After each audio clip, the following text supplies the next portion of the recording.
Hi, this is Rose Campbell. I am a clairaudient channel, which means that I can telepathically communicate to those who do not exist in the physical world.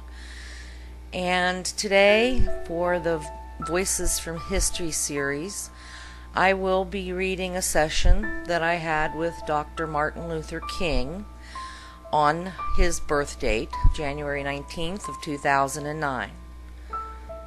This was my question to Mr. King. Martin, I just watched a movie about your life in the Montgomery bus boycott. What can you tell me of that time in your former life and your feelings inside of you? What do you see that should have or could have been done differently? These are the words I received in return. It was a great time of great fear for me, for it was the first time that I had to choose conviction over my mortal flesh. It was a time that gave me great fear, not so much for myself, but for my family and those who followed me. I knew that should I die, I would be in a far better place, but the real fear was being left to bear the burden of grief and guilt. It is according to man's law that the need for that boycott existed, but I had my eyes not upon man's law, made in the image of human fallacy, but rather I had lifted my eyes to the law of all, being sons of God. I had to remember also that the need for revenge would but sow what none of us would want to reap in the end of our days, and so I had to follow that law, for it is immutable. The real test was in getting others to find their own conviction of that in those times of stress, and I was plenty proud of many whom I had the good grace to associate. No man could have done alone what was accomplished in that day. No man could have stood straight and unbending without the shoulder of his brother to lean upon. I will tell you, my friend Rose, that the greater portion of the admiration goes not to me, for I was cast into the role of leader somewhat unwillingly, and yet I knew it was a calling from God. It was something deep inside of me that would not let go of me, and so I stood. No, the real celebration should be for those who followed the lead I was cast into. It was the man who left his home not knowing if he would return unharmed. It was the woman who left her ironing board to march so that her children could have both clean clothes and an unsoiled notion of themselves as men and women. In time it would have arrived, for it was meant to arrive, but it was a time then for the stirrings to happen in the pot, so that many other things could as well be stirred.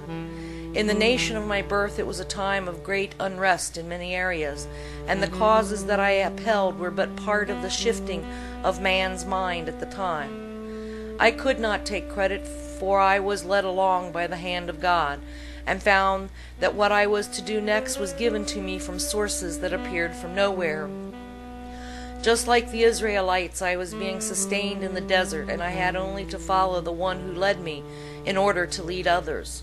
So do not feel that I was greater than another, except in that I had more reason to stand tall and to march longer.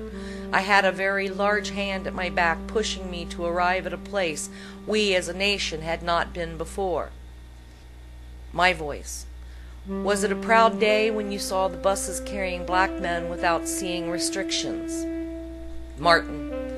It was not only a proud day, it was a day that cannot be described except to say that joy was mine, relief was mine, and a sense of knowing that we had taken but the first step of a very long journey. I was dedicated to moving forward with other causes, and I knew that the sword might not have cut deep into my flesh at this time, but that there was a chance it was going to eviscerate the heart of me before the journey was done. I was not a man who lived for confrontation, but yet I knew what I was doing, what I had yet to do, would place me in the line of fire, and confrontation would be assured for those who surrounded me and myself. I was not a fool. I was well aware of what this could cost us all, but the prize gained was of priceless value, so the cost did not need to be measured. I still think of those who died, those who spent time with me in jail, and those who had their own lives ripped apart for standing with me. I was not the hero. I was but a man who was graced to have many heroes standing around me, and of whom I could call friend. Do you not see the value of that, and why I was not counting the cost on the fingers of my hand? Sleep now, for I can tell you grow weary, and it is not now that we must wage another revolution. There will be indeed time for that, and it is best to rest when one can.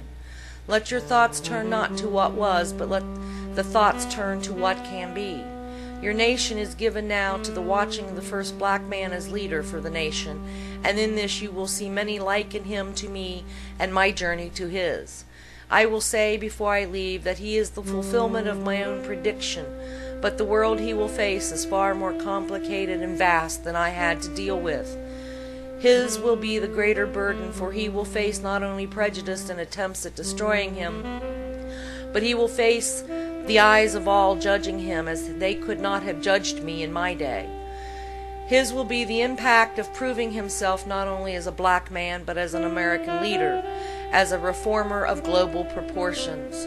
His world is expanded in ways I could not have foreseen, and so I ask that you and all who admire me give now your trust and your willingness to march to the one who has now the reins of showing what a man, any man, despite color or creed, should be about with his fellow man. Go now and dream of the day when man is at war no more, and the mothers do not cry, and the children do not fear or go hungry. It was a dream I had, and still hold, and I sense that you have seen the dream too.